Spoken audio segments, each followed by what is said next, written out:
हमारा question work energy power and circular motion दोनों से बोल सकते हैं। A particle attach to a light wire of length L is projected horizontally with velocity of root under 5 gl. Calculates its net acceleration when wire become horizontally. ठीक है, सबसे पहले हम इसे अब डायग्राम में निकालते हैं। क्या दिया हुआ है, एक वायर का लेंथ एल है, ये हॉरिजॉन्टली होगा, तो फिर इसका यहाँ पे हॉरिजॉन्टली में इसका नेट एक्सेलरेशन बताना है, तो इसका भी लेंथ एल ही होगा। तो हम लोग लेट्स कंसिडर मास दिया हुआ नहीं, तो हम लोग इसे एम मानते हैं। यहाँ पे वी हम लोग को दिया, वेलोसिटी दिया, तो v1 का वेलोसिटी रूट अंडर 5 gl। ठीक है, v2 हम लोग को निकालना है पहले। ठीक है, तो हम लोग इस क्वेश्चन को सॉल्व करने के लिए हम लोग एनर्जी कंजर्वेशन का रूल यूज़ करेंगे।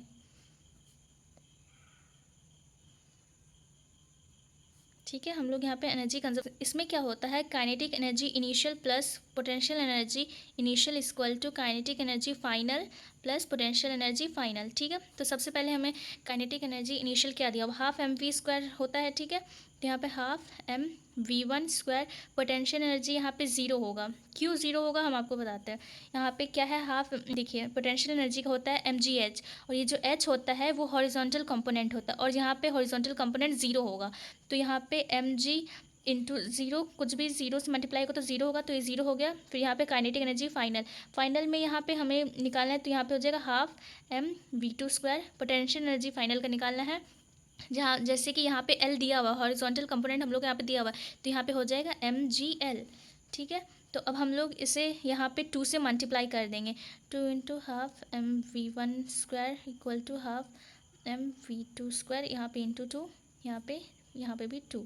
ठीक है, अब हम लोग यहाँ पे 2 से 2 चला जाएगा, यहाँ पे m सबका कैंसिल आउट हो जाएगा, क्योंकि सब में m है, तो वो कैंसिल आउट हो गया। v1 का स्क्वायर, हमें v1 दिया हुआ है रूट 5 gl, अगर इसका स्क्वायर करेंगे तो रूट बस हट जाएगा, तो 5 gl इक्वल टू m तो कट गया, v2 का square plus 2 mg, sorry 2 gl। ठीक है, तो यहाँ पे v2 का स्क्वायर कितना हो जाएगा, 5 माइनस 2 इक्वल टू 3 gl, तो v2 का स्क्वायर यहाँ पे 3 gl हो गया, तो v2 equal to root 3 gl।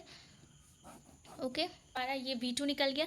इसके बाद हमें यहाँ पे बता रहा है कि उसका हॉरिजॉन्टल में नेट एक्सेलरेशन निकालना है। तो सबसे पहले हम लोग इसका सेंट्रीपिटल एक्सेलरेशन निकालेंगे। सेंट्रीपिटल एक्सेलरेशन का होता है formula v square by r. V square अभी हमने निकाला है 3gl, और यहाँ पे आर रेडियस यहाँ पे हमें एल दिया हुआ है, तो हमें यहाँ पे एल लिखेंगे, तो एन कैंसिल आउट हो जाएगा, तो 3g हो गया। ये हमारा हुआ सेंट्रीपिटल एक्सेलरेशन। हम लोग ग्रेविटी का निकालेंगे। यहाँ पे जैसे कि यहाँ पे है, तो फिर ये नीचे इसका ग्रेविटी होगा ही, तो यहाँ पे acceleration due to gravity equal to G हो गया। और फिर यहाँ पे अगर हम लोग को यहाँ पे 90 डिग्री है, तो फिर हम लोग को एक नेट एक्सेलरेशन निकालना होगा। तो जैसे कि F net equal to root under centripetal acceleration square plus acceleration due to gravity का स्क्वायर, तो हमें यहाँ पे आ जाएगा root under 3g square plus G square. तो हमारे पास कितना आ जाएगा, 9, 3 3 सा 9, 9 प्लस 1 10g स्क्वायर। तो हम यहाँ पे लिखेंगे रूट अंडर 10 जी बाहर आ गया, ये आंसर।